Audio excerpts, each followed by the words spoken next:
Muy buenos días a todas, a todos. Bienvenidos a una nueva sesión de Cadabra, ciclo de invitados, junto a Javier Martínez. Para los que se vienen conectando por primera vez o no nos conocen, les cuento que Abra Laboratorio de Aprendizaje es una plataforma que comparte y facilita contenido ligado al aprendizaje. Y los invito a conocernos y a suscribirse gratis en www.abraaprendizaje.com. Y bueno, para empezar a conversar ya de este interesante tema que tenemos hoy día, los dejo junto al relator oficial de este espacio, Javier Martínez. Bienvenido, Javier, ¿cómo estás? Muy bien, muchas gracias, Raúl. Qué formal esa declaración, esa presentación. Oye, qué serio veo hoy a mi amigo Alan, que hace mucho tiempo que no lo veía. Estás muy, muy serio, Alan, Hermosilla. Qué bueno tenerte por aquí.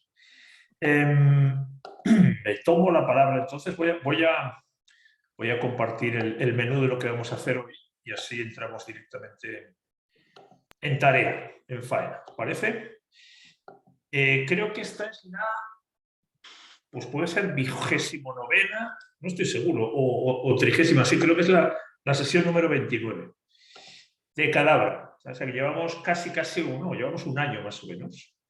Y hoy de lo que vamos a hablar hoy es de desaprender. Y hoy tenemos un invitado, José Luis Alonso, que es compatriota mío. De hecho, estuvimos comiendo hace 3 semanas, una cosa así, en San Sebastián, compartiendo mesa y mantel para charlar de estos temas. Y como siempre os digo, antes de cada sesión siempre dejamos algún documento, algún artículo de degustación para los que queráis calentar motores antes de la sesión. En este caso, el artículo que os compartimos tiene el mismo nombre que la sesión de hoy, es de hace 6 años, y que tiene que ver justamente con desaprender. Ahora os voy a contar un par de cositas de por qué a mí este tema me ha venido llamando la atención hace muchísimo tiempo. Y José Luis, que luego se va a presentar seguramente con más detalle. Como veis aquí, trabaja en la Universidad de Mondragón. Para los que no lo conozcáis, es una universidad muy ligada al mundo corporativo, al mundo profesional, al mundo empresarial. Es una universidad que está en el País Vasco, en un enclave bien particular. Y bueno, José Luis luego nos contará lo que hace ahí. Ahí veis que tiene formación en lo que en Chile se llama ingeniería comercial, un máster en la UOC, la Universidad Abierta de Cataluña, y además está haciendo una tesis doctoral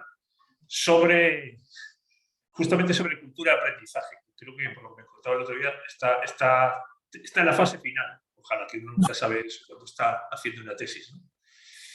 Y bueno, ya ahí veis, trabaja sobre todo muy vinculado al mundo de las empresas en estos temas de ecosistemas de aprendizaje. Y él y yo nos conocemos hace mucho tiempo. Esto lo estaba pensando exactamente desde cuándo, pero no me acuerdo desde cuándo. Pero sí que tuvimos una actividad conjunta un poco más estrecha, que fue justamente cuando desarrollamos un manifiesto, justo cuando empezó la pandemia, que lo llamamos así, Manifiesto por la Nueva Cultura de Aprendizaje, que un grupo de cinco activistas, que fuimos los que nos pusimos, que nos conocíamos todos, Óscar, Jesús, Joaquín, José Luis y yo, nos pusimos a tramar cómo elaborar un documento. Al final lo alumbramos, lo dimos a conocer. Yo creo que lo firmaron más de 1000 personas y en ese proceso estuvimos trabajando codo con codo durante un ratito así más intenso. Ahora, yo os voy a hacer una pequeña introducción de algunas ideas que me gustaría compartir, y de ahí le pasamos la palabra a José Luis, y ahí el que dirige la sesión va a ser directamente él, ¿no? Fijaros, esto que os comparto es una encuesta que yo hice hace unos 12 años, ¿no? Yo solía hacer encuestas cada vez que mandaba un newsletter, un artículo, y esta vez le pregunté a la gente qué era lo que más valoraba que aprendieran sus hijos cuando terminaran el colegio. O sea, cuáles eran las competencias, los conocimientos, lo que fuera, que ellos valoraban más de sus hijos, que es lo que esperarían que dominaran cuando terminaran el colegio. Si os fijáis, aquí no aparecen las asignaturas típicas del colegio, no aparecen las matemáticas, la física, pero justamente apareció el aprendizaje, y dentro del aprendizaje hubo bastantes personas que pusieron desaprender. Sí, que me llamó la atención. Bueno, después de eso me dediqué a revisar la palabra aprender, desaprender, me pareció continuamente por todos lados. Escribí aquel artículo hace 6 años. Y fijaros, este tema, por supuesto, no ha desaparecido. Este artículo desde hace una semana, y aquí aparece de nuevo: si desaprender es tan importante como aprender. Y fijaros, aquí se produce una contradicción bien curiosa, porque por un lado somos nuestro pasado, no podemos evitar, no podemos olvidar ni ignorar nuestra historia porque eso es lo que somos, pero al mismo tiempo nuestra historia no es suficiente para lo que sigue. Entonces, no la podemos olvidar, pero sin embargo no somos otra cosa, pero no nos sirve para lo que viene, ¿no? O no es suficiente, más bien, ¿no? Entonces, yo no me quiero meter en qué significa desaprender, porque eso es trabajo que seguro que José Luis lo va a hacer muy bien, pero fijaros que el término lleva mucho tiempo dando vueltas. Y os voy a poner un vídeo ahora de una película que quizás recordéis, pero no os acordáis que hablaba de desaprender, ¿no? Nunca se puede, es lo que siempre dices. Lo que te digo no escuchas. Maestro, mover rocas es una cosa, esto es totalmente diferente. No, diferente no, tan solo en tu mente lo es. Debes desaprender lo que has aprendido. Está bien, lo intentaré. No, no intentos. Hazlo. O déjalo. No hay intentos.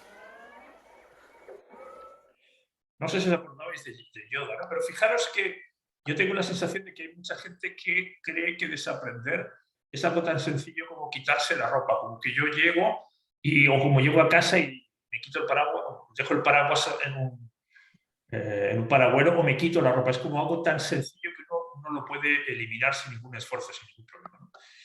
Y yo creo que, fijaros, si os fijáis, como aprender es un proceso complejo, desaprender teóricamente es algo similar. A mí me gusta mucho la metáfora de la selva. Tú, la primera vez que tienes que aprender algo, tienes que conectar neuronas, ¿no? Y en este caso tienes que abrirte un camino, en este caso en la selva. Y a medida que tú vas repitiendo eso que haces, esas conexiones se van reforzando. Es decir, ese camino cada vez se va haciendo más ancho. La primera vez te cuesta mucho recorrerlo porque es la primera vez que haces algo, las neuronas se van conectando y a medida que lo recorres, ese camino se va haciendo amplio, hasta que ya es un camino por el que tú transitas casi sin esfuerzo, de manera automática. Y eso es lo que pasa cuando tú aprendes, ¿no? Entonces, deshacer eso es bastante más complejo porque hay toda una inercia acumulada, de hecho inconsciente, tú ejecutas sin necesidad de pensar. Y os voy a poner el primer minuto de un vídeo, si a alguien le interesa, me imagino que muchos lo conocéis, de un experimento que hace un caballero a la hora de conducir una bici, pero que gira al revés de lo normal. Solo os pongo el primer minuto, luego os lo cuento y si a alguien le interesa, os digo dónde se puede encontrar. Hey, it's me, Destin. Welcome back to Smarter Every Day. You've heard people say it's just like riding a bike, meaning it's really easy and you can't forget how to do it, right? But I did something. I did something that damaged my mind. It happened on the streets of Amsterdam, and I got really scared, honestly. I can't ride a bike like you can anymore. Before I show you the video of what happened, I need to tell you the backstory. Like many 6-year-olds with a MacGyver mullet, I learned how to ride a bike when I was really young. I had learned a life skill and I was really proud of it. Everything changed though when my friend Barney called me 25 years later. Where I work, the welders are geniuses and they like to play jokes on the engineers. He had a challenge for me. He had built a special bicycle and he wanted me to try to ride it. He had only changed one thing. When you turn the handlebar to the left, the wheel goes to the right. When you turn it to the right, the wheel goes to the left.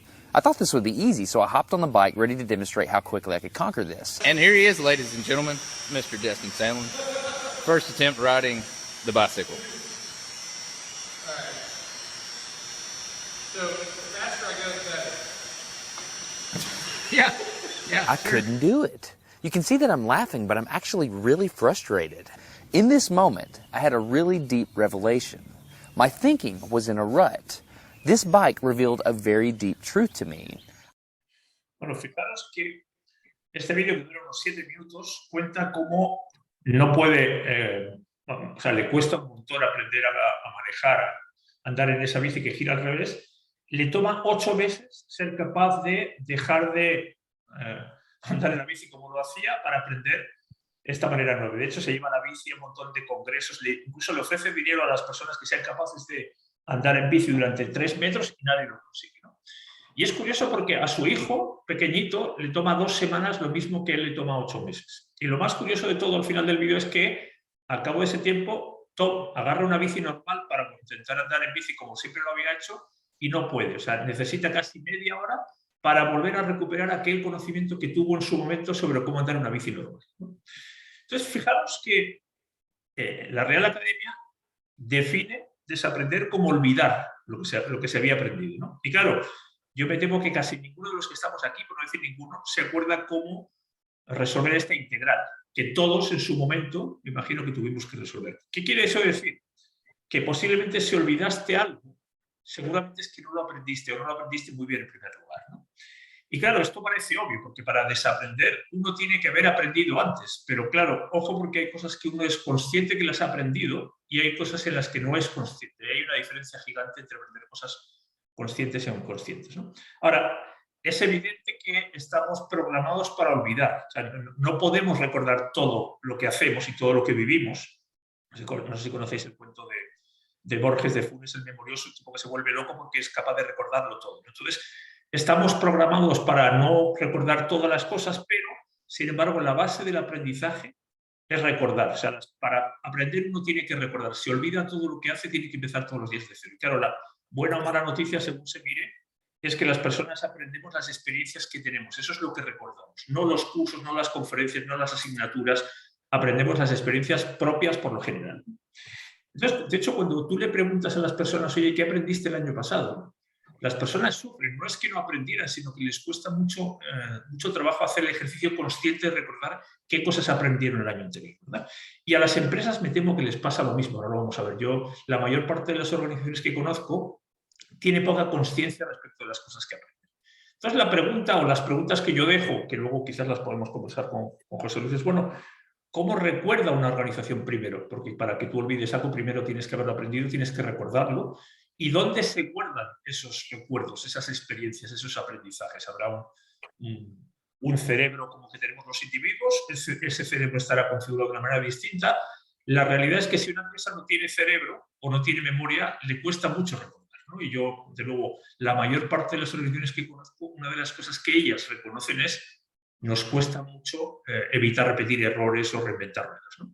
Entonces, si no existe el órgano como cerebro, lo que yo creo que una organización no se puede permitir es no tener al menos la función de la inteligencia. Esa inteligencia se basa, para empezar, en recordar, ¿no?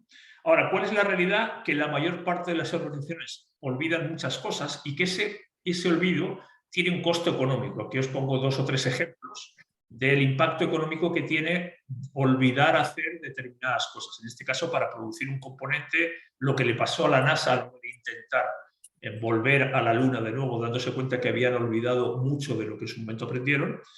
Y aquí os pongo un ejemplo más. Estos son estadísticas en el mundo del petróleo, del proceso de perforación, que es el proceso que más recursos consume.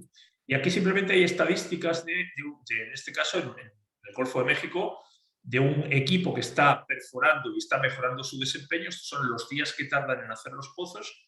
¿Y qué es lo que pasa cuando dejan de hacerlo? Olvidan, o las personas que estaban ya no están, y cuando lo retoman un tiempo después, su desempeño vuelve para atrás, y esto en este caso es un montón de dinero por haber olvidado, desaprendido conocimiento, ¿no? Entonces, otra paradoja que se da, y voy terminando, es que muchas veces cuanto más sabes puede ser peor. ¿Por qué? Porque cuanto más practicas, evidentemente más consolidas el aprendizaje, pero corres el riesgo también de limitar tu propio aprendizaje. Sé y por tanto empiezo a pensar que ya no tengo que saber mucho. Por eso, una pregunta para José Luis después es, ¿será más fácil aprender cuando no sabes nada y por tanto no tienes tantas inercias como decíamos antes, ¿no? Yo me imagino que sabéis vosotros que uno de los dogmas de la Iglesia es que el Papa es infalible. O sea, el Papa no tiene nada que desaprender porque nunca se equivoca, ¿no? A mí me gusta mucho esta frase de Mark Twain, que dice, mira, no es lo que no sabes lo que te mete problemas, es lo que estás convencido, que es la realidad, que es la verdad, y no te has dado cuenta que no es así, y tú sigues insistiendo, ¿no? Entonces, para mí, desaprender tiene mucho que ver con ser capaz de cuestionarte lo que hasta ahora dabas por seguro, que en muchos casos es la base por la que has llegado hasta aquí. O sea, si has tenido éxito, para la definición que cada uno tenga de éxito, lo que sostiene eso es tu conocimiento y estar dispuesto a dudar de ello, ¿no? Y claro, ¿eso qué significa? Abrazar justamente la duda, el no estar seguro, el no ser tan tajante, ¿no? El basarse mucho más en preguntas que no en respuestas. Y ya sabemos que nuestro mundo y sobre todo nuestro proceso educativo está mucho más orientado a que seamos capaces de responder preguntas que no son nuestras. Aquí tiene que ver con la curiosidad. Yo aquí me acordaba de la primera sesión que hicimos hace un mes justo con Alfons Cornellera sobre la curiosidad o sobre los errores, que es algo que también yo creo que Jesús Luis luego nos va a comentar, ¿no? Entonces, para finalizar, para mí desaprender tiene mucho que ver con el desapego, con ser capaz de distanciarte de lo que ha traído hasta aquí. Ojo, primero darle las gracias, porque gracias a eso has llegado hasta acá, pero es posible que eso ya no siga siendo útil de aquí en adelante. Ahora, a la hora de dejar ir cosas, de dejarlas marchar, también uno tiene que tener muy claro qué cosas no quiere dejar marchar, qué cosas va a conservar, porque no todo cambia. Cambian algunas cosas y hay otras que son parte de mi identidad que yo quiero conservar, ¿no? Porque finalmente el aprendizaje es algo que se aprende también. Entonces, quiero dejar dos hipótesis planteadas para lo que luego nos va a contar ahora José Luis. La primera que yo me pregunto es si para aprender es obligatorio primero desaprender. O sea, para entrar primero hay que dejar salir. Y lo segundo, si realmente para desaprender uno tiene que borrar lo que sabía, ¿no? Que yo creo que es uno de las ideas que mucha gente tiene en la cabeza. Desaprender significa borrar, sobreescribir lo que ya teníamos. ¿De acuerdo? Así que, don José Luis, ahora es tu turno. Yo dejo compartir la pantalla y tú mandas. Vale. Gracias. Casi me arrepiento de tener una presentación preparada, porque solo respondiendo las cosas que planteabas, creo que teníamos un rato entretenidísimo para compartir. En todo caso, bueno, vamos a apoyarnos un poco en ella como excusa para una conversación. Entiendo que la estáis viendo, creo que sí. Sí. ¿No? Espero que vosotros sí. Bueno, lo primero, gracias. Yo creo que lo ponía en un post esta semana. Para mí, ser invitado por una persona que para mí es referente, maestro, etcétera, etcétera, pues me genera mucha ilusión y un poco de acojono. Perdón por los tacos que puedo decir, lo adelanto ya desde ahora, ¿vale? Pero es todo un honor y todo un privilegio, pero también un acojono estar aquí con vosotros y con vosotras hoy. Para completar la presentación de lo que decía Javier, yo no soy experto en nada, pero sí me gusta jugar, me gusta experimentar, me gusta trastear. Tengo la suerte de trabajar en un ámbito donde todo es verdad y mentira, con lo cual me da la tranquilidad de decir lo que me dé la gana, porque en las ciencias sociales todo depende mucho del contexto. Yo les decía, compañeros míos que son matemáticos, digo, qué mala suerte tenéis, porque tenéis que estar completamente seguros de lo que decís es la verdad. Yo tengo la suerte de poder compartir cosas en las que puedo estar equivocado, pero a la vez tener razón, y eso para mí me facilita mucho este tipo de cuestiones. Cada vez que tengo una sesión de estas, me la tomo como un experimento.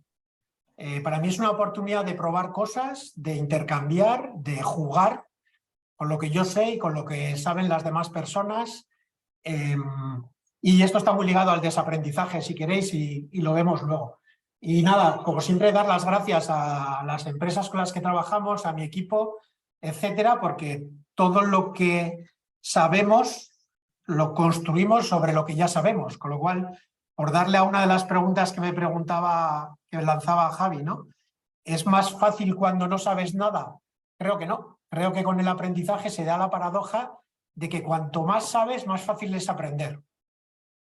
Entonces todo el mundo con esto me puede decir, no, pero los niños aprenden mucho más. Y yo te diría, aprenden muchas más cosas, pero quizás son más difíciles que puedan llegar a la profundidad sobre un conocimiento, ¿no? Y yo creo que esa es una de las bases, que aprendemos sobre lo que sabemos y que desaprendemos sobre lo que sabemos también. Vale, yo quería invitaros en este experimento a que entréis aquí en Menti. No sé si es una herramienta más o menos conocido por todas las que estáis aquí, pero con un móvil y enfocando al código QR os llevará a un sitio. Si no podéis entrar en esa web, menti.com, meter el código que se ve ahí en grande y que respondáis qué es aprender y qué es desaprender. Pero, como os decía, como estamos experimentando, no me gustaría que pusieseis si la definición que estáis dando es sobre aprender o sobre desaprender. Cada uno de vosotros y vosotras poner la definición como queráis, ¿vale? Pero sin poner si os referís al concepto de aprendizaje o al de desaprendizaje. Si os parece, tenéis ahí la web en la que hay que entrar, el código que hay que meter para que podamos ir viendo vuestras respuestas. La segunda supuestamente es que es desaprender, ¿no, José Luis? Eso es... perdón, correcto, sí, disculpad. He puesto 2 veces lo mismo. Mira, esto lo vamos a ver luego, el aprendizaje del error y del fallo. No sé si está Sama por ahí conectado, pero como tantas cosas que aprendo cada vez que le escucho, esa fue una que me parece brutal, la diferencia entre fallo y error, ¿no? Vale, por aquí vamos viendo cambio, adaptación, experimentar, ¿vale? Creo que las dos pueden servir para aprender y para desaprender. Más cosas, a ver si van surgiendo. Otra cosa que me ha frustrado un poco, Javier, tengo que decírtelo, es que yo pensaba que venía aquí a innovar porque venía a hablar de desaprendizaje y de repente veo que tú hace 10 años ya habías pensado en esto y habías profundizado. Esto me demuestra una vez más que tengo mucho que aprender de ti. Cuando yo todavía estoy pensando, tú ya tienes las respuestas, con lo cual... No, al contrario. Yo siempre lo confieso, lo digo el otro día con Sara, que por cierto, creo que sí que está por ahí conectado. Yo invito a la gente de la que quiero aprender, por eso el primer beneficioso soy siempre yo. Yo tengo algunas preguntas, pero esto el ser humano se lo iba preguntando toda la vida, así que claro. Pocas veces hacemos algo. Miro un poco porque tengo una pantalla grande ahí, ¿vale? Y por eso dale. miro un poco vuestras respuestas. Integrar un conocimiento o desarrollar uno que ya tienes, que luego sepas aplicar, ¿vale? La aplicación ligada al conocimiento, incorporar y aplicar una información, dejar de aplicar dicha información y reemplazar por otra. Aquí tenemos las dos respuestas, ¿no? ¿Qué es aprender, qué es desaprender? Incorporar, eliminar algo nuevo de tu cabeza que no tenías antes. Eso me vale para aprender y me vale para desaprender, la verdad. Aprender es cambiar la forma en que actúas, desaprender es cuestionarse lo que haces, ¿vale? También eso es discutible. Experiencia, adecuar la emoción a la vivencia. Aprender, conocer algo que puedes repetir, replicar o usar después. Ver de otra forma lo que veo, ¿vale? Fijaros, que hay una serie de conceptos que hemos ido viendo sobre qué es aprendizaje y qué es desaprendizaje, ¿no? Y yo aquí creo que hay una cuestión que es, si vemos el aprendizaje, aquí hay 3 definiciones de 3 personas a las que sigo, recomiendo seguir y a las que me parece muy interesante lo que hacen. Ver el aprendizaje como un proceso, que para mí es la definición que hace tan acertadamente Javier, ¿no? Es acumular experiencia reutilizable en el futuro. El proceso de aprender es acumular experiencia que yo puedo utilizar. El aprendizaje como resultado, esta es quizás la que más soy yo y además creo que es muy interesante si lo llevamos al ámbito del aprendizaje organizacional, ¿no? El cambio de comportamiento perdurable y transferible, que para mí son 12 adjetivos que me parecen muy interesantes. Es decir, no solo cambio lo que hago, sino que ese cambio lo mantengo, ¿no? Estas discusiones las he tenido con pedagogos y con otras visiones del aprendizaje y dices, bueno, pero si yo adquiero un conocimiento nuevo, estoy aprendiendo. Bueno, permitirme que igual es que estás adquiriendo un conocimiento, pero hasta que eso no genere un cambio en tu comportamiento, a mí me gusta mucho esta definición, porque en el ámbito organizacional me parece muy relevante. Es decir, podemos considerarnos una organización que aprende o una organización que ha aprendido si hemos cambiado algo en nuestra forma de hacer, ¿no?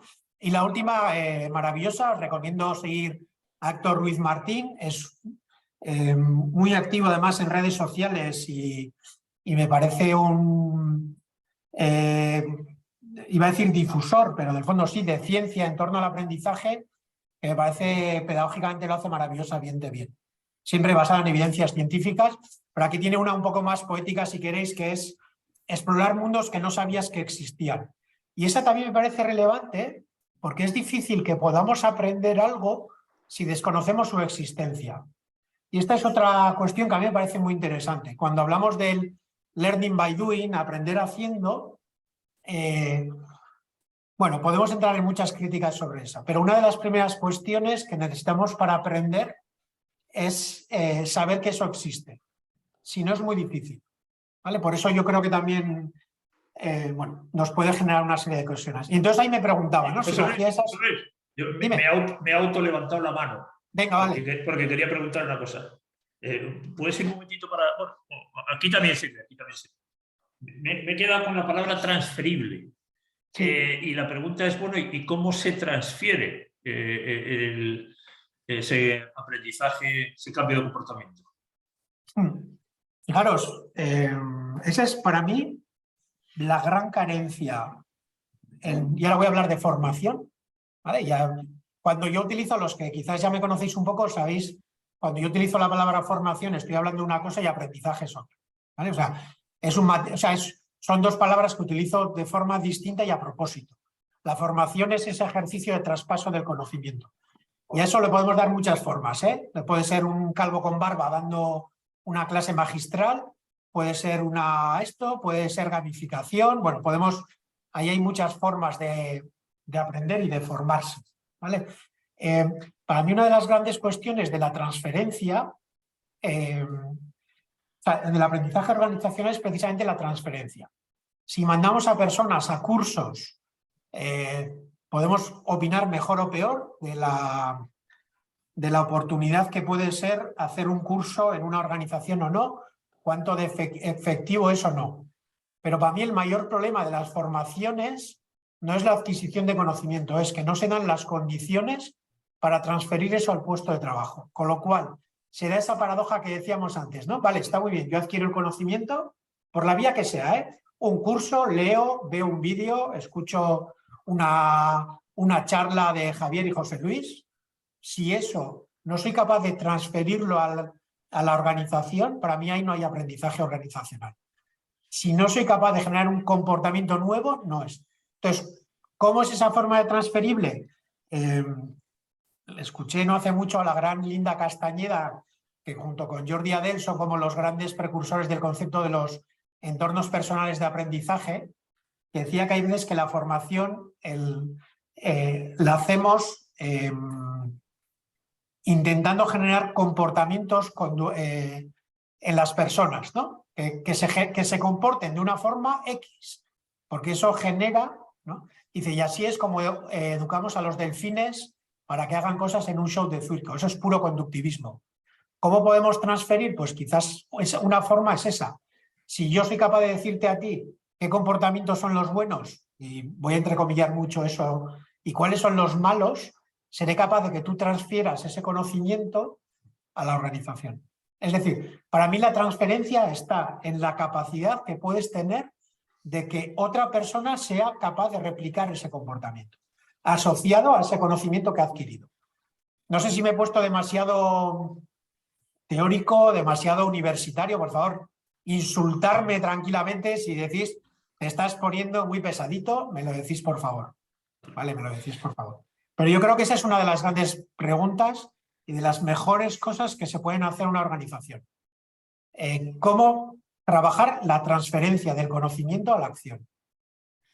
Ok, entonces, cerrando tu explicación, todo aquel aprendizaje que no incluye la aplicación y la comprobación de que alguien es capaz de hacer algo que antes no era capaz de hacer, no es un aprendizaje real.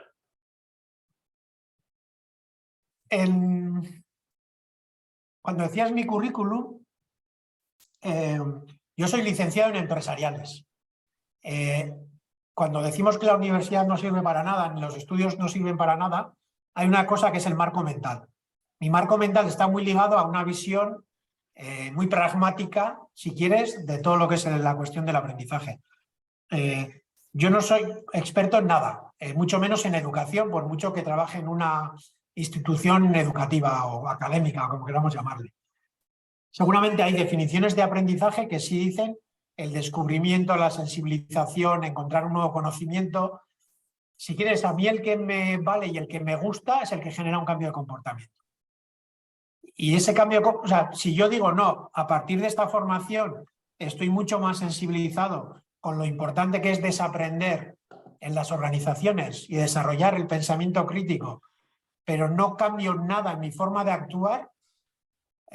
Lo decía antes, yo soy una persona, lo ponía en euskera, xirica, provocadora. Para mí eso no es aprender. Para mí eso es descubrir o sensibilizarte, pero si no cambia el comportamiento, entre otras cosas, no eres capaz de demostrarme si has aprendido o no. Me encanta para el debate ese, como sabes, hay un rato ahí para que podamos intercambiar, pero para mí sí está muy asociado a un cambio. Insisto, aprendizaje como resultado. Hay una parte que es un aprendizaje como el proceso, hay una parte que es el aprendizaje como la aventura, descubrimiento, el despertar intelectual, un montón de cosas que me parecen maravillosas, pero quizás por esa visión que yo puedo tener de venir de empresariales, me importa el resultado. Me importa el resultado. Entonces decía eso, ¿no? Cuando pensé en esas 3 definiciones que me gustan de aprendizaje, decía, bueno, ¿y entonces qué es desaprender, no? Si aprender es acumular experiencia, desaprender, ¿qué es olvidarla? ¿No? Es mucho más una pregunta que una respuesta. Cuando hablo de cambio de comportamiento perdurable en el tiempo y transferible, pues creo que eso comporta las dos cosas, ¿no? Aprender y desaprender. Un cambio de comportamiento requiere desaprender el comportamiento que yo tenía antes para incorporar uno nuevo, ¿no? Con lo cual creo que me vale para las 2 definiciones. Y cuando hablo de explorar mundos que no sabías que existían, haciendo este ejercicio poético, como queramos llamarlo, me parece muy interesante revisitar esos mundos que conoces, ¿no? Y lo ligo a estas 3 cuestiones, que es la curiosidad, el pensamiento crítico y la experimentación. Tú antes hablabas de una cuestión que es la intuición, ¿no? Claro, la intuición es la respuesta rápida que le damos al conocimiento que tenemos. Eso es totalmente contrario al desaprendizaje. Es decir, desaprender es precisamente no fiarte de la intuición. Es precisamente poner en duda tu propia intuición para repensar tus paradigmas, como quieras llamarlo, tu marco mental, para ver si realmente eso que tú intuyes es correcto o es incorrecto. Yo, el libro que estoy leyendo ahora, y recomiendo, bueno, cada vez que leo un libro intento recomendarlo, es uno de Kahneman, que es el primer psicólogo al que le han dado el premio Nobel de Economía, bueno, al que le dieron ya el premio, que habla de pensar rápido, pensar despacio, si no me equivoco. Y habla un poco del sistema 1 y el sistema 2, que no son partes de nuestro cerebro, sino son formas de llegar a esto. El sistema 1 es el que nos dice la intuición. Si yo ahora os pregunto a todos 2 más 2, rápidamente decís 4 y no necesitáis pensar si 2 más 2 es 4, vuestra intuición ahí no os ha engañado, pero si os planteo otra serie de preguntas, seguramente accederéis al sistema 2, que requiere pensar. Si os digo que 3x más 2 por 3 es igual a 9, todos sabéis resolverlo, seguro, pero necesitáis del sistema 2, necesitáis pensarlo. En esa utilización del sistema 2 es donde podemos aprovechar esta parte del pensamiento crítico, de la experimentación, del desaprendizaje. Si nos fiamos siempre del sistema intuitivo, nos será muy difícil desaprender. Un comentario, una observación sobre eso, José Luis, porque justamente el otro día, no sé cómo caí en uno de los primeros papers que publicó Kahneman con el que era su socio en el libro, que se murió, de hecho. El premio Nobel se lo dieron a él, no se lo dieron a su partner. Y justamente hay una explicación bien interesante sobre el tema de la intuición, que eso da para otra sesión, ¿no? Que el tipo dice, mira, la intuición se sostiene sobre algo sobre lo que tú tienes mucho conocimiento, mucha experiencia. O sea, tú no tienes intuición, lo que pasa es que la intuición es como una manifestación automática, pero existe porque tú has acumulado mucho conocimiento, mucha experiencia en un campo. Eso es lo primero, ¿no? Y lo segundo, además, que ese campo tiene que ser razonablemente estable. En el momento que ese campo es dinámico, esa experiencia previa ya no te sirve, ¿no? Entonces el tipo decía, ojo, porque hablamos mucho de la intuición, nos cuesta mucho explicarla, pero no es casualidad y hay que tener en cuenta esos 2 factores subyacentes, ¿no? de tener mucho conocimiento en algo, porque por eso se vuelve automático, y en un campo que no sea muy cambiante, porque en la medida que es cambiante, toda esa experiencia previa ya no te sirve para anticipar y predecir lo que sigue, ¿no? Perdona el paréntesis, pero es que justo casualidad, de hecho, el otro día me surgió ese paper. Creo que viene mucha colación y no sé si pensaba introducir este tema más adelante o no, pero me interesa este experimento, con lo cual no sé si es al paper al que te refieres, y si no te animo a que me lo pidas, al que te voy a comentar ahora y lo puedas compartir en la comunidad, porque uno de los papers más interesantes de Kahneman lo hace con su antagónico, Sí. cuando hablan los dos de este concepto de la intuición, cuándo tiene sentido, cuándo no, cuándo hay que, bueno, pues esta, y ya sabéis que en la ciencia siempre hay corrientes de pensamiento, pues Kahneman es el representante de uno y la otra persona, lo siento, no voy a recordarlo, y generan un paper juntos donde explican muy bien cuándo tiene sentido utilizar la intuición y cuándo no.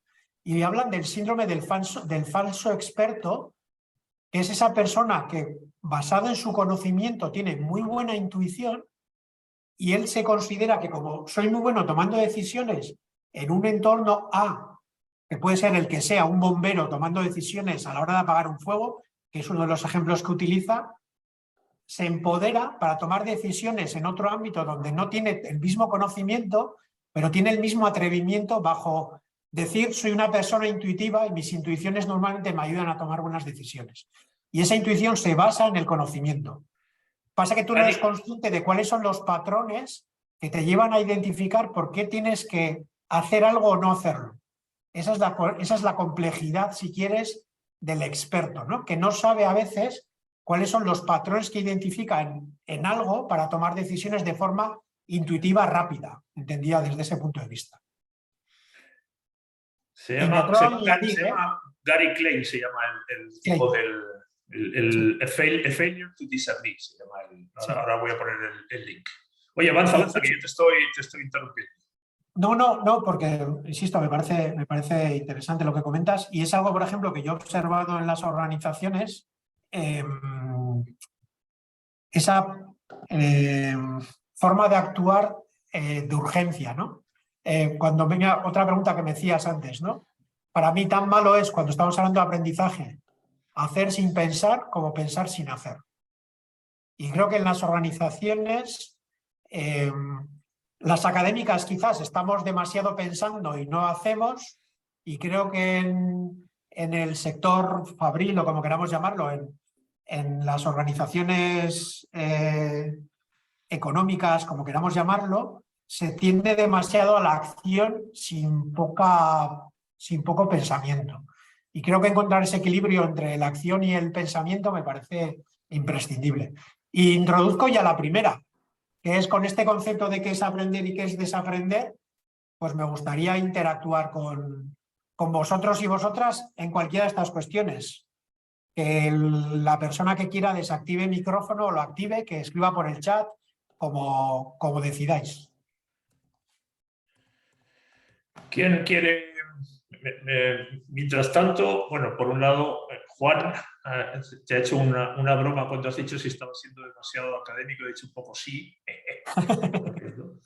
Y luego Sama nos ha dado, yo creo que el dato del partner de Kahneman, y ahora me estaba pidiendo el vídeo de la bici, que lo voy a buscar. Os he compartido en el chat el link de ese paper que decía José Luis, que se llama A Failure to Disagree, o sea, fallamos en intentar estar en desacuerdo, en realidad es una contradicción.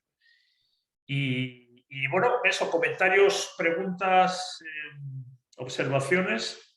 Cuando pongo insulto solo a mí, es porque a mí me podéis insultar, a Javier, al menos yo no doy permiso para que se le insulte a Javier ni a ninguna de las otras personas. A mí podéis hacerlo. No tengo mayor problema. Ya me han insultado mucho. Yo voy buscando el vídeo de la bici, pero el que quiera, por favor, abrimos el micro y comentamos para hacerlo más dialogado.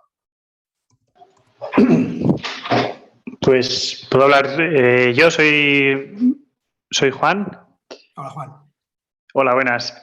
Quería preguntarte en tu experiencia, claro, en un entorno pues empresarial, corporativo,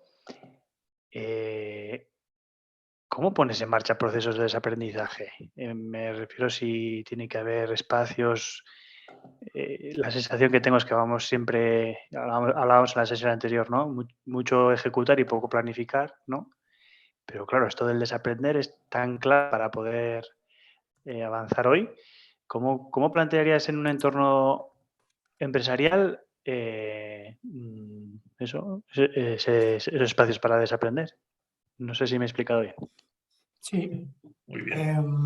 Al menos yo he entendido o he hecho mi interpretación de tu pregunta. Igual no era lo que me querías preguntar, con lo cual te voy a dar una respuesta, a ver si te vale. Mira, haciendo referencia a otra de las cuestiones que aprendí de Javier, yo repito mucho que para aprender hace falta, o sea, el algoritmo de aprendizaje, como utiliza él la expresión, pues ya sabéis que Javier es vasco, pero se está chilenando totalmente. Entonces habla de es bien sencillo, ¿no? Que es una forma mucho más chilena que vasca de decirlo, ¿no? Uno es la motivación. El algoritmo del aprendizaje tiene tres variables. Una es la motivación, aprender es un acto voluntario. La otra es el tiempo, o sea, para aprender hace falta tiempo. Y por los datos que nos ha dicho Javier, fijaros, paradójicamente, para desaprender hace falta más tiempo que para aprender. Y la otra es la práctica deliberada. Y aquí es donde vuelvo otra vez al learning by doing. El learning by doing, pues por seguir en inglés, is shit. Es decir, se aprende pensando. Hacer no significa aprender. Hacer será aprendizaje, y vuelvo a mi definición favorita, si genera un cambio de comportamiento que hace que la próxima vez que lo haga mejor. Porque si yo hago lo mismo, es la diferencia, y esto creo que es otro matiz que hace Javier, ¿no? La diferencia entre experiencia y antigüedad. Yo puedo tener 20 años de antigüedad en mi organización, pero eso no quiere decir que lleve 20 años de experiencia, porque llevo 20 años haciendo lo mismo. Con lo cual he aprendido entre poco y casi nada.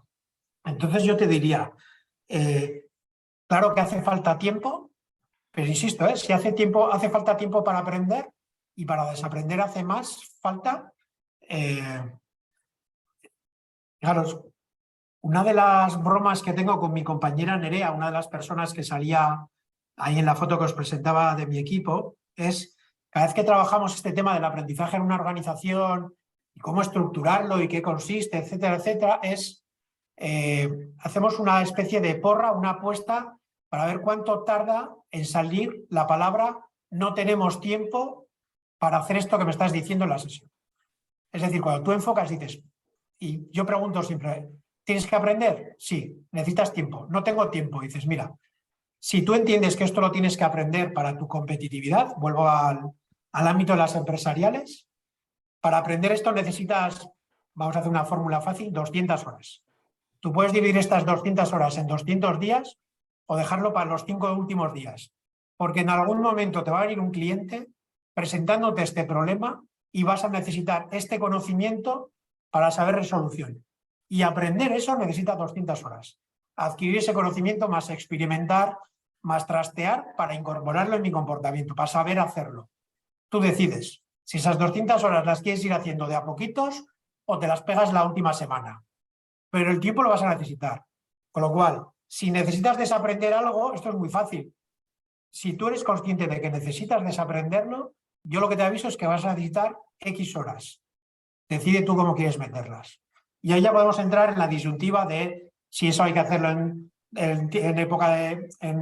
horario laboral, si le corresponde a la persona, si le corresponde a la organización. Bueno, pues una serie de cuestiones, ¿no?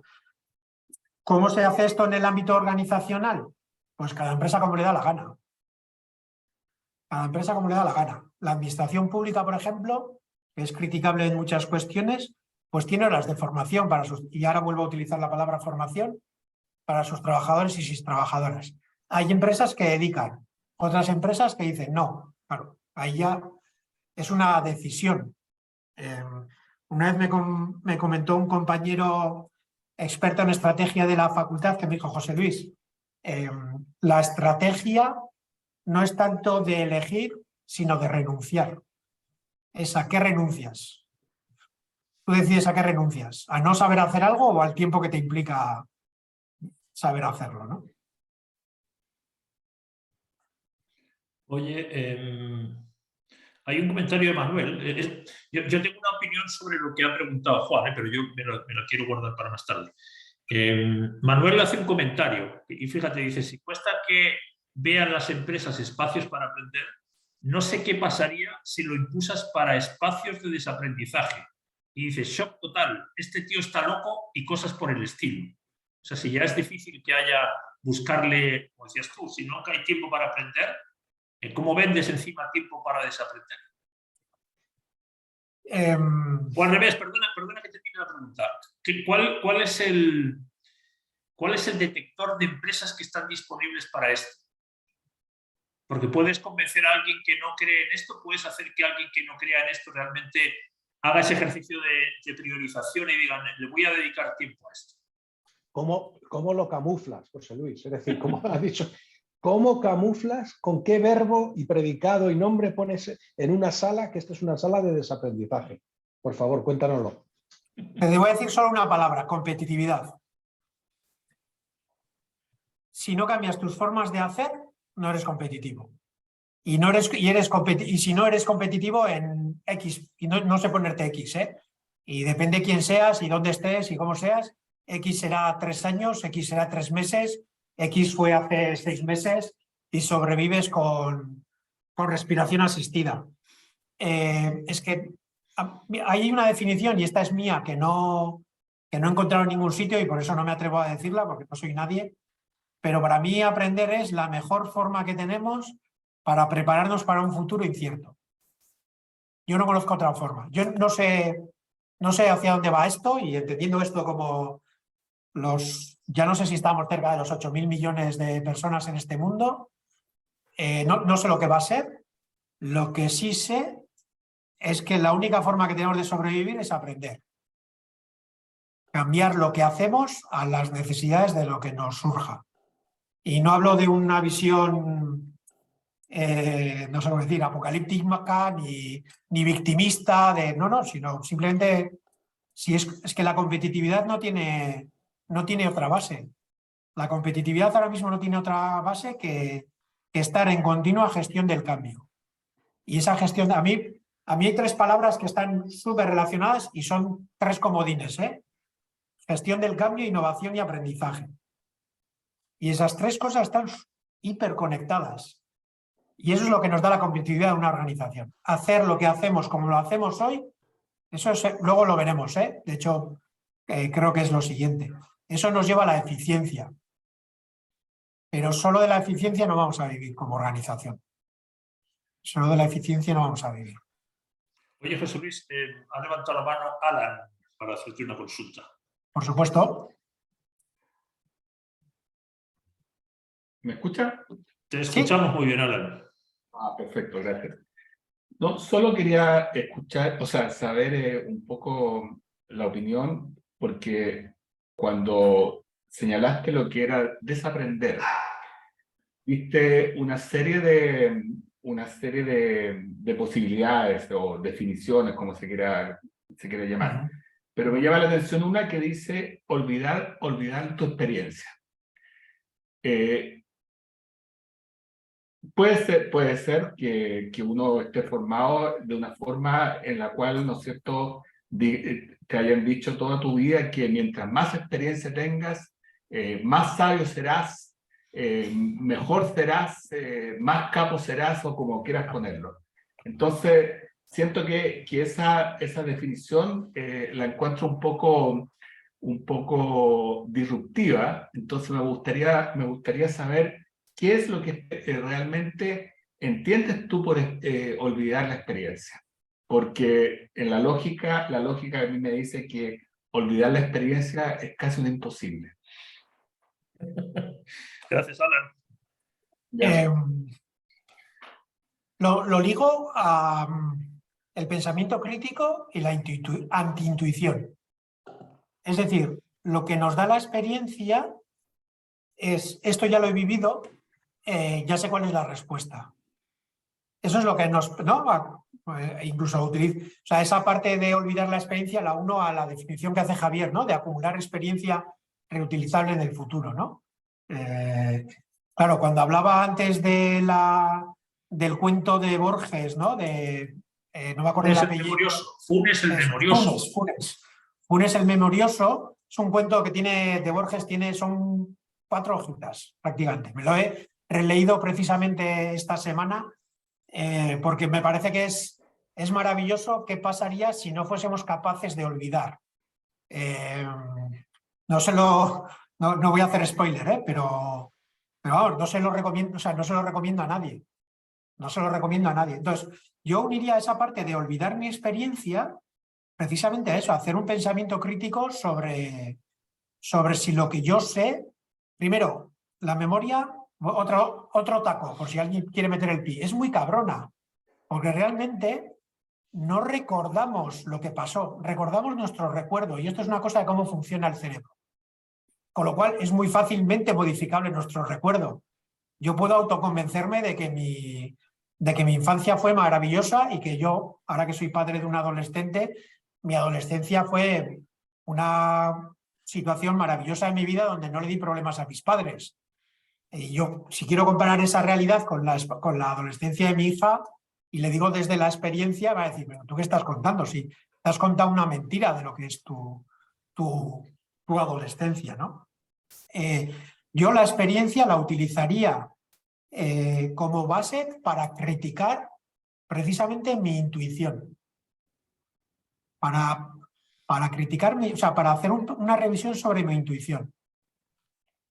Es mi visión, ¿eh? Quiero decir, yo tengo la suerte de trabajar con personas más jóvenes que yo, por lo cual yo soy el calvo viejo tal, y trabajo con personas que vienen que tienen otra mirada, porque son más jóvenes, con lo cual afortunadamente, y no siempre tengo razón yo por tener más experiencia. No siempre la tengo. No siempre la tengo. De hecho, igual casi nunca. Que no se ha conectado ninguna de las dos, lo puedo reconocer. Yo creo que es eso. Yo lo ligaría a eso, a la antiintuición, a no dejarnos fiar de nuestra intuición y ser críticos con nuestro propio pensamiento, ¿no? Yo voy a complementar una cosita. Hay una pregunta, José ha levantado la mano, pero una cosita solo para complementar lo que pregunta Alan, porque yo creo que esa es una preocupación de muchísima gente. ¿Qué pasa ahora? Que tengo que olvidarme de todo lo que sé. Y yo esto lo conversé hace mucho tiempo con algún neurocientífico, y lo que ellos te dicen es que, mira, aunque tú quieras, no puedes borrar lo que sabes. De hecho, la gente que tiene traumas hace todo lo posible por borrar experiencias y no es posible. O sea, no es tan sencillo como que uno decida olvidar, ¿no? Y además es que yo creo que no tiene sentido, y esta ya es mi opinión, el gasto energético de intentar borrar. La clave yo creo que está en dejar de usar. Y es justamente antes de que entre el automático en escena. Y yo tengo una pregunta para después, José, que te la adelanto, que es, bueno, y entonces, ¿cuándo desaprendemos o cuándo decidimos desaprender o cuándo llega el momento de desaprender? Pero a mí me parece mucho más inteligente, es mi opinión, no preocuparse o no hacer el esfuerzo de intentar borrar lo que sabes, porque además no puedes, que además no tiene sentido, además no sabes cuándo te va a servir o no. Y me parece que el esfuerzo está mucho más en aprender cosas nuevas, en dejar de hacer algo que has estado haciendo hasta ahora, que eso ya de por sí es un desafío, porque en automático la tentación te lleva a usarlo, y aprender y usar una cosa distinta, ¿no? Pero para mí esta fue la clave de ese artículo que yo escribí, el intentar gastar energía en borrar lo que sabes, no se puede, es inútil, no tiene sentido, y además es que es conflictivo. Y me parece que para mí es mucho más inteligente poner todo ese esfuerzo en aprender una cosa distinta, en intentar dejar de hacer cosas que he hecho hasta ahora, que los hábitos no son tan fáciles de evitar, y concentrarse en lo que no sé más que en lo que ya sé, en intentar eliminar. Pero eso luego, si queréis, lo comentamos. José, tú habías levantado la mano, así que pregunta para José Luis. Muy buenos días, Javier. Muchas gracias, José Luis. Ingresé un poco tarde a la capacitación, pero he estado muy atento a sus opiniones. Y yo tengo dos inquietudes del tema del desaprender, correcto, que es el tema del día de hoy. La primera es, en estos tiempos en que vivimos, en que queremos las cosas rápido y que las empresas buscan alta productividad, y uno como trabajador, yo soy contador público, se encuentra buscando empleo. Y hay ciertas funciones que en mi caso me falta por dominar al 100% en un cargo. Pero yo le menciono a la empresa, yo estoy dispuesto a tener un aprendizaje rápido mediante videos y software, que en este caso es el software ELISA. ¿Cómo se puede ver de una manera? Yo sé que en Colombia hay plazos para presentar impuestos y las empresas deben tener personal calificado y que sea oportuno para presentar los impuestos. Pero digamos, yo siendo responsable y yo me marco un tiempo, ¿cómo se puede desaprender esa cultura de las empresas de un tiempo de aprendizaje como muy rápido y adecuarlo más bien a los requisitos legales si uno entra a un trabajo y uno va a responder por ese trabajo? Y mi otra inquietud es sobre la actitud. Hay compañías que tienen muy arraigado un concepto de actitud en formas de expresarse de las personas o hasta en movimientos corporales. Pero ¿cómo podríamos en las compañías desaprender ciertos conceptos de actitud para que los trabajadores se sientan más seguros con la actitud que ellos ofrecen en una compañía? Digamos, si un jefe viene con un requerimiento de un trabajo y el trabajador responde de buena forma, pero al jefe no le parece por temas personales que ha vivido el jefe y le parece que esa no es la actitud. ¿Cómo podríamos en una organización establecer un concepto claro de actitud de los trabajadores y que no se vuelva algo subjetivo de cada jefe? Muchas gracias. A ti, José. Wow, no son preguntas fáciles ni respuestas únicas, diría yo. La primera, la necesidad de ir rápido y buscar tiempo para pensar. La única forma de ser eficiente mañana es utilizar tiempo, y vuelvo a lo mismo que antes. Es decir, si hay algo que hay que aprender y necesita tiempo, el tiempo lo va a necesitar igual.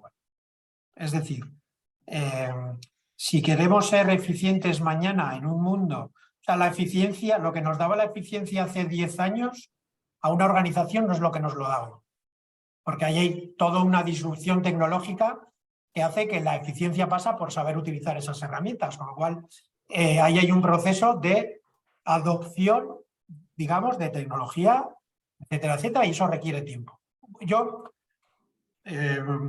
siento no tener fórmulas mágicas, entre otras cosas, porque si tuviese fórmulas mágicas, no solo sería premio Nobel, sino que estaría forrado, etcétera, etcétera, y no se da ninguna de las dos circunstancias.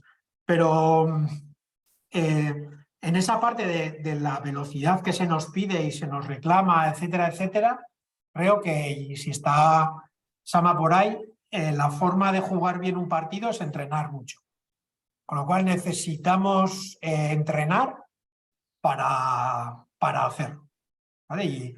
Y entrenar significa que, bueno, luego veremos el fallo y el error, significa hacer cosas mal, aprender, y una faena. Que no te salen bien las cosas a la primera.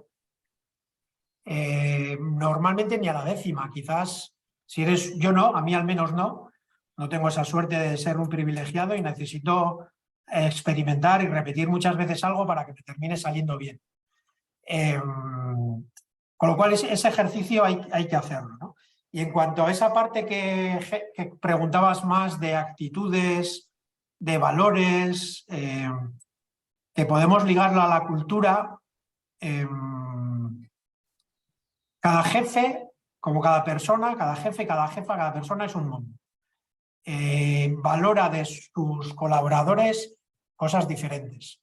Hay una cosa que es la cultura, es, como decía Javier, en lo que yo estoy intentando desarrollar mi tesis, mejor que desarrollándola, y hay una cuestión de la cultura que está marcada por los comportamientos, los símbolos y los sistemas, algo que también tenía previsto para más adelante, ¿no? Es decir, qué comportamientos son los que se dan y los que queremos promover a través de esos símbolos y qué sistemas ponemos en marcha organizativamente para que se den esos comportamientos que dan resultados, o sea, que dan los resultados que yo quiero obtener, ¿no?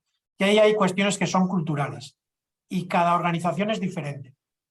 Y dentro de cada organización los equipos de trabajo tienen subculturas. Y hay una parte que es inherente a eso.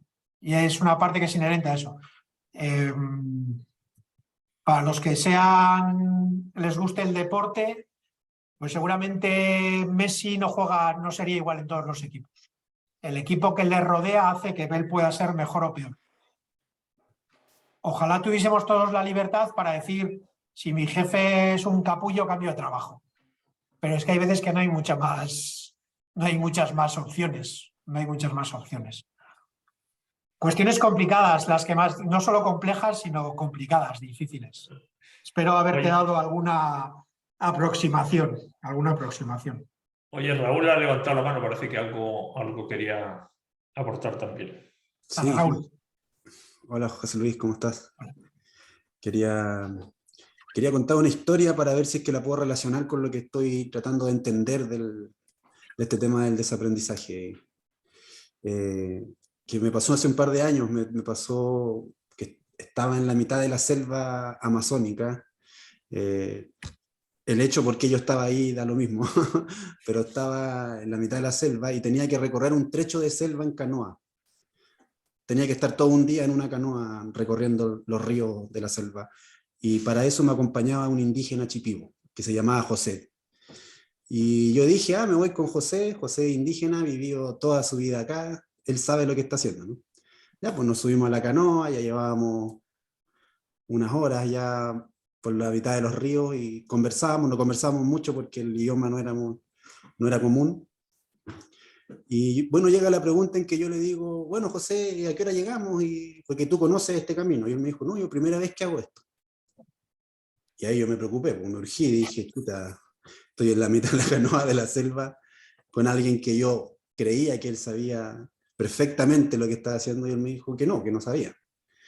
La cosa es que íbamos por los ríos, y los ríos a veces se dividían en 4 o 5 ríos, y él iba, no, vamos por este, y así todo el día fue haciendo eso. Y hasta que llegamos, de hecho llegamos antes de lo que se supone que pensábamos, y ahí yo me quedé con algo en la cabeza. Yo dije, él lo que estaba haciendo, y él lo que aprendió toda su vida fue a leer los ríos. No es a leer un mapa y decir, ya mira, porque ellos van leyendo los ríos, porque todos los años, los ríos suben y generan distintos tipos de riachuelos y selvas, ¿no? Él no se aprende algo por una vez. Él realmente lo que hacía era que todos los años él iba aprendiendo algo nuevo, ¿no?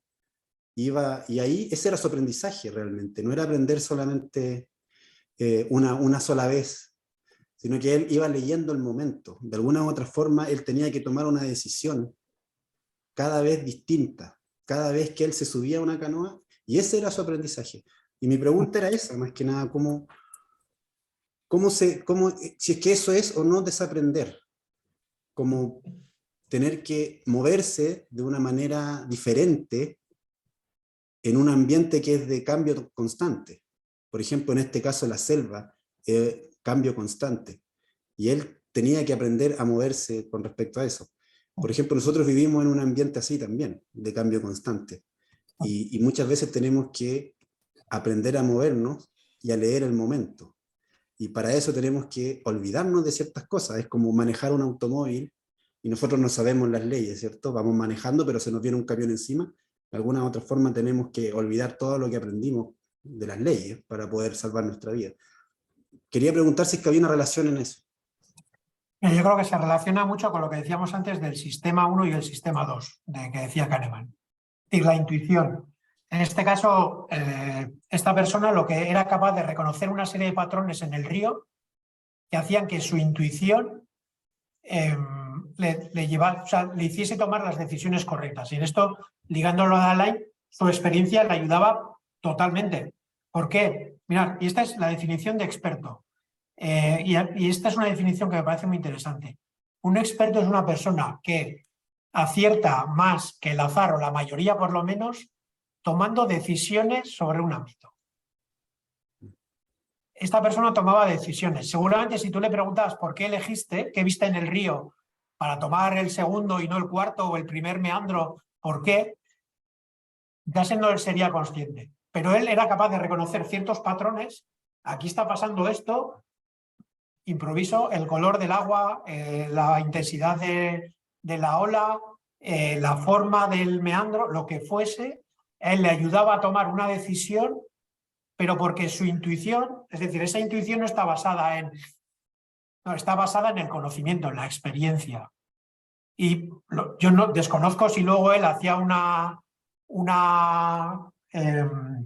utilizaba el sistema 2 más de pensar, de un esfuerzo, diciendo, ostras, y lo compara ahora con el mapa, y el mapa, claro, es que los mapas no existen, esa es la famosa frase, ¿no? El mapa no es el territorio. Y seguramente los mapas de esas zonas que tú estás diciendo son totalmente inválidos, porque con cada riada cambia la forma del río, ¿vale? Entonces, yo creo que esta persona lo que era capaz, él era capaz de reconocer una serie de patrones y en base a eso tomaba buenas decisiones. Entonces, ¿qué tenía que desaprender? Pues no lo sé, o sea, me parece una pregunta interesante. A mí sí me gusta diferenciar, ahora que tú lo unías un poco a este mundo actual, ¿no? Yo creo que una competencia interesante es el de la agilidad, que para mí es muy diferente a la improvisación. Hay veces que en las organizaciones confundimos agilidad con improvisación. La agilidad es la capacidad para reaccionar muy rápidamente utilizando el sistema 1 de una organización a un cambio brusco del entorno. Y ese esquivar el camión lo que hace es porque la decisión la toma el sistema 1. El ir respetando las señales de tráfico, etcétera, etcétera, la gestiona el sistema 2. El sistema que me hace pensar, que tengo que mirar, que tengo que observar, etcétera. En las organizaciones hay decisiones que se tienen que tomar muy rápidas. Pongo el ejemplo de la pandemia. De un día a otro nos quedamos todos en nuestra casa. Las organizaciones tuvieron que tomar decisiones muy rápidas en torno a mañana cómo trabajamos. Y hubo otras que tuvieron que ser fruto de vamos a sentarnos, vamos a reflexionar. Bueno, pues los dos sistemas, ¿no? Cómo tomamos decisiones de forma ágil, acudiendo a la intuición, y cómo tomamos decisiones en base al análisis y tomando decisiones, ¿no? Tu expertise está en el porcentaje de aciertos. Y aquí otra vez voy a Sama. El porcentaje de aciertos es súper importante, súper importante. Oye, ¿puedo aportar algo, Raúl? Sí.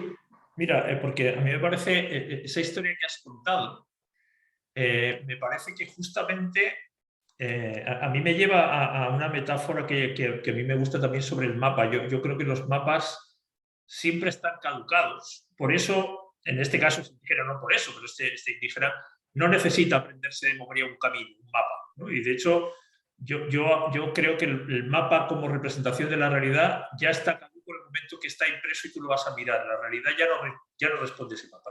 Claro, y la única manera de navegar cuando el mapa está desactualizado es generarte una brújula. A mí me gusta el concepto de brújula, tu brújula interna, tus capacidades. Y él tiene esa brújula que se llama detectar patrones. Y él no olvida, ojo, él es mi percepción, él lo que hace es reactualizar, porque al año siguiente usa los patrones que utilizó en los años anteriores. Ahora, quizás no sean 100% iguales y seguramente en cada viaje, si uno hiciera el trabajo de ver con él, oye, ¿qué cosas nuevas han aparecido? Seguro que él en esa reflexión posterior va a detectar cosas. Pero fíjate que lo que es un conocimiento distinto. En lugar de que yo me aprenda un camino de memoria y solamente me muevo por acá, mi conocimiento es leo patrones y sobre eso tomo decisiones. Ahora, en esa buena identificación de patrones que lo ha debido aprender durante muchos años, es la posibilidad de tomar buenas decisiones. A mí me parece que es más un ejercicio de seguir aprendiendo, ¿no? Y quería complementar una cosa con el tema de olvidar. Fíjate, hoy es 18 de octubre, tercer aniversario de la crisis social que hubo en Chile, que fue un estallido descomunal. Y yo creo que es muy peligroso siempre olvidar. Ya sabemos que los pueblos que olvidan sus problemas están condenados a repetirlos. Uno tiene que aprender de las cosas. Yo creo que no las puedes y ni las debes olvidar. Otra cosa es cómo te guían, qué sacas a partir de ello. Y por eso para mí, ojo con ese contrapeso, que hablamos muy fácil de olvidar. Yo creo que uno tiene que olvidar las cosas que no tienen sentido. Pero hay cosas que yo creo que uno las tiene que tener muy presentes. No para que guíen necesariamente tu comportamiento, pero hoy 18 de octubre, la gente en Santiago en concreto se va a comportar distinto que ayer y distinto que mañana, porque hoy sabemos que va a haber un caos, el metro va a ser un despelote, entonces no puedes olvidarlo. Lo que sí que creo que tienes que hacer es, bueno, ¿cómo actúo distinto a partir de eso que ya ocurrió, que si era distinto de lo que yo esperaba, o lo que yo quería, o de esos resultados que decía José Luis que yo quiero conseguir? Entonces mi conducta tiene que ser distinta, ¿no? Pero por eso yo quiero hacer ese énfasis entre el olvidar. Ese olvidar no es tan tajante. Es, a ver, lo tengo presente, pero no me guía, sino que a partir de aquí hago una cosa diferente, ¿no? Estaba pensando ahora, según hablabas, que es Memento, la película Memento versus Funes el Memorioso, ¿no? Alguien que no olvida nada y alguien que no es capaz de recordar el día anterior, ¿no? Claro, seguramente ninguna de las dos son óptimas. Por si queréis, bueno, algunas cositas que habéis ido preguntándome y que de alguna u otra forma tenía recogidas o tenía pensado compartir con vosotros. Me preguntaba si es necesario desaprender, ¿no? Y aquí hay dos conceptos relacionados con las organizaciones que me parecían interesantes. Uno es el de la organización ambidiestra, ¿no? Cómo necesitamos explotar y explorar, ¿no? Explotar en busca de la eficiencia y explorar en busca de la innovación. Una empresa está totalmente abocada al fracaso si no es capaz de hacer las dos cosas. Incluso ahora se habla de los dos sistemas de organización, ¿no? La jerárquica para buscar la explotación y la jerarquía para la exploración, ¿no? Y sobre esto, ya en 1978, estos señores, Argyris y Scholl, que hablaban de las Learning Organizations, hablaban del aprendizaje adaptativo versus el generativo, ¿no? Es decir, el aprendizaje enfocado a mejorar mi eficiencia, y además esto está ligado con aprender de los errores, de los fallos, etcétera, etcétera, y el generativo, ¿no? Y esto se une muy bien precisamente con... Opa, si me hace esto caso, y si no me hace caso, dame un segundo, que me lo va a hacer.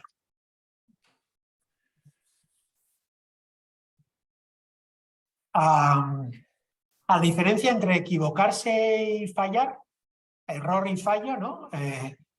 Es equivocarse en la ejecución o en la decisión.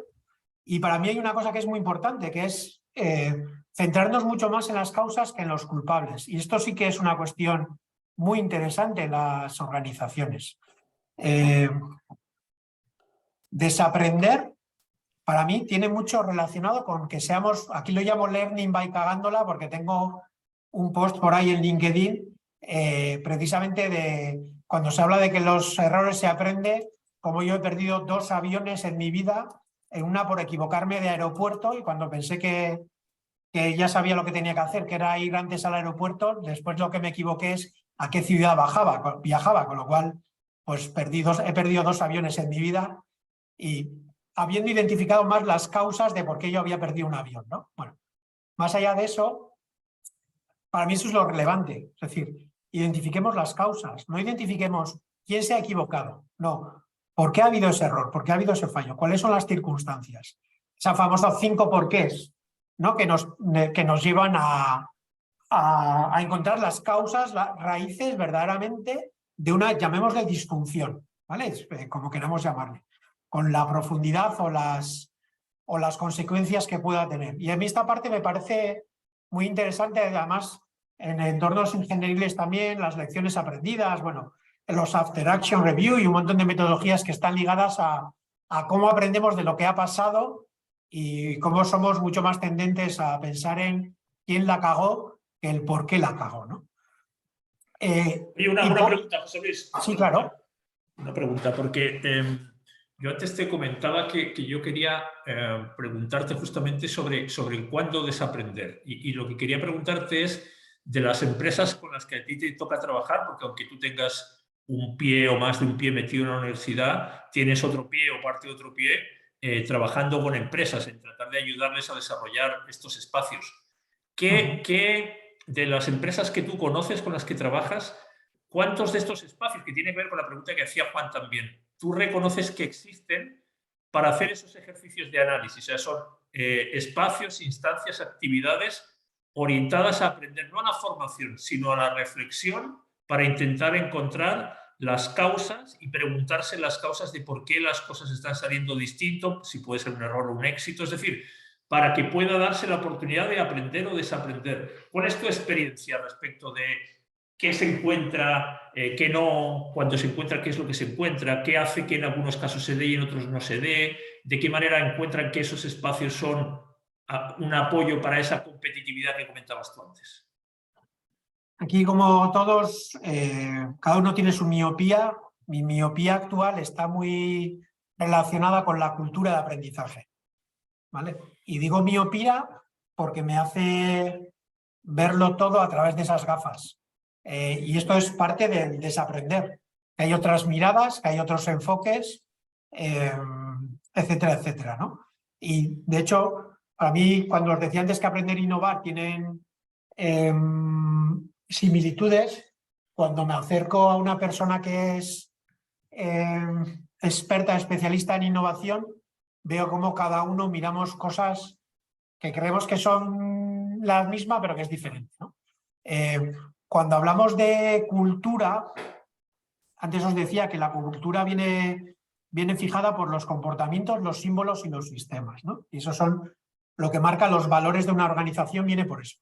¿Qué hacemos? ¿A qué le damos importancia? Y cómo están organizados nuestros procesos, sistemas, etcétera, etcétera, para que eso pase, ¿no? Cuando hablamos de cultura, el estado actual de mi tesis lo que dice es que hay 3 dimensiones relacionadas con la cultura de aprendizaje que están altamente ligadas, que son el espacio, la oportunidad y la capacidad para aprender. Son 3 elementos que están muy ligados a la cultura de aprendizaje y yo diría también que a la cultura de innovación, ¿vale? Vuelvo a repetirlo, espacio, ¿vale? Y espacio es físico, espacio es virtual y espacio es temporal. Se tienen que dar esas circunstancias, la gente tiene que estar en el mismo sitio a la misma hora, haciendo lo mismo, si queréis, por decirlo de una forma. La oportunidad, que está muy ligado a experimentar, cuestionar, desaprender, etcétera, etcétera. Y la capacidad, que otra vez está muy ligada a el pensamiento crítico, a revisar mis procesos, a... Entonces, esas 3 cuestiones que están luego, digamos, impulsadas por el liderazgo y por cómo se enfoca el error en la organización, y ya digo la 6ª dimensión, que es sobre quién recae la responsabilidad de todo eso, ¿no? Entonces, fíjate, si nosotros como organización decidimos que la responsabilidad del aprendizaje está en las personas, yo como organización, ¿qué espacios, oportunidad le voy a dar a las personas para que aprendan y para que desaprendan y para que innoven y para que experimenten y para... Si yo decido que eso es 0, el resultado es el que es. Es decir, ¿cómo vamos a hacer ese ejercicio? Entonces, ahí hay otra persona que es Carolyn Taylor, que lo que ha hecho ha sido establecer arquetipos. Yo me he encontrado con un arquetipo de cultura que es el de la eficiencia. Y este os sonará mucho. Que es empresas que están muy enfocadas a ser muy eficientes. El trabajo es lo primero. No quiero nada que me desvíe de las 450 horas que necesita este proyecto para llevarse adelante. Imaginar esa cultura, creo que me entendéis perfectamente. Tenemos una sesión de formación, pero hay una reunión porque un cliente ha montado un incendio, tenemos un problema, el jefe nos dice que mañana a las 8 de la mañana todos una reunión, independientemente de qué tengáis vosotros, porque lo importante es la eficiencia, no pierdas el tiempo, ¿vale?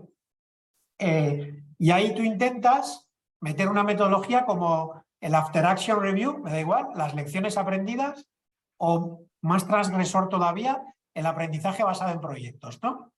Y yo te digo, no, es que, joder, esta organización que trabaja en proyectos, lo que tiene que hacer es dedicar una parte de los proyectos a aprender. En una organización enfocada a la eficiencia, eso es totalmente, no sé si llamarlo sacrilegio, les sangran los ojos. O sea, tú les ves como les está a punto de explotarles la cabeza, porque eso es implanteable. Eso es implanteable. Entonces, ¿qué hacen las organizaciones? Pues en base a su cultura generan esos espacios, esas oportunidades de una forma u otra. De una forma u otra. En algunos casos, apretando a que la persona lo haga en su tiempo libre, en otra apretando para generar espacios dentro de la propia organización para que eso suceda, etcétera, etcétera. No sé si te respondo, pero es que la cuestión es esa. Es decir, si no somos conscientes de que eso, es que ese es el mayor problema, no tenemos tiempo para esto. ¿Por qué? Porque la eficiencia, la explotación, eso lo es todo. Pero una empresa que solo se convierte en eficiente, solo es capaz de sacar los productos de hoy. Los productos de mañana no están en la explotación, no están en la eficiencia, están en la innovación. Los productos, los mercados, los servicios, el talento, lo que queráis. Entonces, si no hay una inversión en todo eso, bien, pues hasta que dures. Hay una cosa que es, decías antes, las leyes de Newton. Yo os recomiendo que os leáis las 3 primeras leyes de Newton y pongáis eso en una empresa. Y de repente os dais cuenta que las empresas cumplen la ley de Newton, que es la inercia hasta que una fuerza contraria la detiene. Tal cual.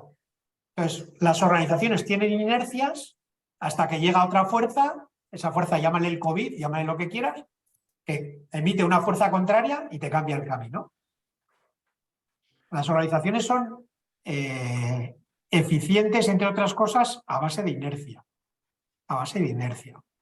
Oye, Ruth ha levantado la mano. Sí. Un rato, Sí, quería hacer una pregunta. Por fin una mujer en esta, plantación de lo que ya sabéis que os iba a decir. Hay más, Dale, Ruth. hay más, no te crees. Sí, hay una tal Joana por ahí. Y Pati, que no sé si será hombre o será mujer, no están con el vídeo. Pati y Vania también. Bien. Encantada de estar aquí y nada, sobre todo de escucharte. Te sigo hace mucho tiempo. Somos más o menos de la zona, o sea que hemos coincidido en algún espacio y espero coincidir en alguno más porque este tema me interesa mucho. Ojalá. Y te quería hacer una pregunta concreta, cortita por así decirlo, pero quizás muy amplia, ¿no? Si tú diferencias en tu modelo, en la forma en la que tú trabajas con las organizaciones entre aprendizaje e innovación. Y lo uno además también a esa inquietud que han demostrado también pues algunos compañeros aquí presentes, ¿no? De que cuando vas a una empresa, yo también trabajo como consultora, como gestora de cambio, y cuando vas a una empresa resulta mucho más fácil porque es un lenguaje quizás mucho más adaptado al mundo de la economía, de la empresa, de las organizaciones, hablar de innovación que no hablar de aprendizaje, ¿no? Porque ya quedas como profundo, guay, les da como más miedo. Si tú lo diferencias, primero me interesa conceptualmente esa parte de profe universitario que tienes, déjala salir. y bueno, y luego eso cómo consigues traducirlo, cómo consigues trasladarlo quizás al mundo de la empresa para que no suene a pájaros y flores, ¿no? Antes, esta es una pregunta que suele lanzar mucho Javier, ¿qué aprendiste el año pasado? Os voy a decir una cosa que aprendí yo el curso pasado. El aprendizaje no es importante. Y ahora cuando os digo yo esto, que dices, pero cabrón, si tú vives de eso, ¿cómo que...? Eso fue un shock para mí, ¿eh? Y además me lo dijo, no voy a decir quién, un director de talento de una de los logos que os he dicho de empresas con las que hemos trabajado. Con la que he trabajado mucho tiempo y con la que hemos hecho muchas cosas, etcétera, etcétera. Me dijo, es que José Luis, es que el aprendizaje no es lo importante. Yo, pero vamos a ver, ¿pero qué me estás contando? ¿Te has vuelto loco? O sea, ¿qué te ha pasado en estos 15 días que no te he visto? Siéntate, vamos a hablarlo, ¿no? Y es verdad. Es que el aprendizaje no es lo que importa. O sea, si las organizaciones estuviesen gestionadas bajo el modelo de aprendizaje que a José Luis Alonso Andreano le gustase, serían pájaros y flores. Porque estaríamos todos encantados de aprender y hacer cosas y tal, y no sé qué. Y el dinero que ganemos, eso será un resultado de que sepamos mucho. No, no, no. Vuelvo otra vez. Necesitamos la exploración y la explotación. José Luis se mueve muy bien en la exploración. En la explotación me parece un poco más aburrida, ¿vale? Con lo cual, una cosa que aprendí es que el aprendizaje no es importante. El aprendizaje está al servicio, lo mismo que la innovación, está al servicio de los objetivos, y aquí meto socioeconómicos, de la organización, ¿vale? Trabajo en una cooperativa, con lo cual entendéis que no creo solo en que las empresas son para ganar dinero, ¿vale? Entonces, eso por una parte. Y luego, si diferencio entre aprendizaje e innovación, para mí, insisto, iba a decir 2 caras de la misma moneda, pero es que está la gestión del cambio y para mí son como las 3 partes de una moneda. Cada uno que tenga la imaginación que tenga y que busque eso que figura es. Y está muy relacionado con qué haces con el conocimiento, ¿vale? Cuando hablamos que el aprendizaje es un cambio de comportamiento, son nuevas formas de hacer. Esas nuevas formas de hacer se convierten en innovación cuando hay un nuevo valor, cuando hay un mayor valor para el cliente, porque el cliente puede ser el mercado, el cliente puede ser tu siguiente en la cadena de valor dentro de tu organización. Si tú eres de gestión de personas, el valor es trabajadores y trabajadoras de la organización. Entonces, para mí la innovación es ser capaz de transmitir, de transformar todo ese conocimiento que adquieres a través del aprendizaje en valor, que es la innovación. Con lo cual, no es lo mismo, pero están tan estrechamente ligados y los comportamientos asociados y los valores y las competencias son muy similares. Eso sí que lo creo. Creo que son competencias muy similares. La capacidad para aprender y la capacidad para innovar. Y no hablemos de innovación como creatividad, ¿eh? Ese es un riesgo que podemos pensar, que la innovación es hacer cosas chachis y nuevas. No. La innovación es hacer algo nuevo de más valor. Y nuevo puede ser aquí, nuevo puede ser para alguien, nuevo no tiene por qué ser algo que no exista en el universo. Pero tiene más, o sea, la innovación es más valor. La innovación sin más valor no es innovación. Y como quedan 4 minutos, no pienso pasar ni una diapositiva más. Yo me quedo aquí. Oye, ya me veis que puedo estar 15 días hablando, pero... Yo te iba a decir una cosa, 2 cosas. Una, yo coincido con que el aprendizaje no es importante. O sea, si nos ponemos en los zapatos de una empresa, son medios para conseguir fines. Nosotros yo creo que como nos enamoramos, creemos que son fines, pero yo creo que uno tiene que asumir que el aprendizaje, el conocimiento, el marketing, la innovación da lo mismo. No son el fin de una empresa, son medios que utiliza una organización para conseguir unos objetivos. ¿Son importantes? Ok, pero son fundamentales, son la prioridad, no lo son. Y yo creo que eso uno lo tiene que reconocer cuanto antes mejor, porque en la organización no le importa el aprendizaje como aprendizaje, le importa el aprendizaje como una herramienta para mejorar la competitividad, etcétera, etcétera. Yo creo que eso hay que reconocerlo. Me parece que cuando uno lo reconoce vive un poco más tranquilo. Lo que te iba a decir es que yo creo que nos hemos quedado a mitad de camino y entonces yo te invito, te digo, oye, ¿estás disponible para hacer una segunda parte de desaprender? Pero te tengo que preguntar, porque igual tú me dices, oye, mira, no, entonces yo tengo que asumir, o si me dices que sí, ¿Qué mal quedaría si ahora dijese no, eh? O sea, quedaría horroroso. O sea, mira, antes estaba hablando con un amigo de una institución que me ha pedido no comentar, que me ha declinado participar, me ha dicho, mira, o sea, lo que más quiero es hacerlo, pero mi organización no me lo permite. Y me pedía disculpas, le digo, oye, ¿cómo me vas a disculpar si yo te invito y tú tienes todo el derecho a decirme, pues sí puedo o no puedo? Entonces, no sé si me lo permiten porque no he preguntado a nadie si me lo permite o no, con lo cual... Lo que pasa es que es de las instituciones que no puede permitirse tomar la decisión por sí mismo porque luego las consecuencias pueden ser más graves, ¿no?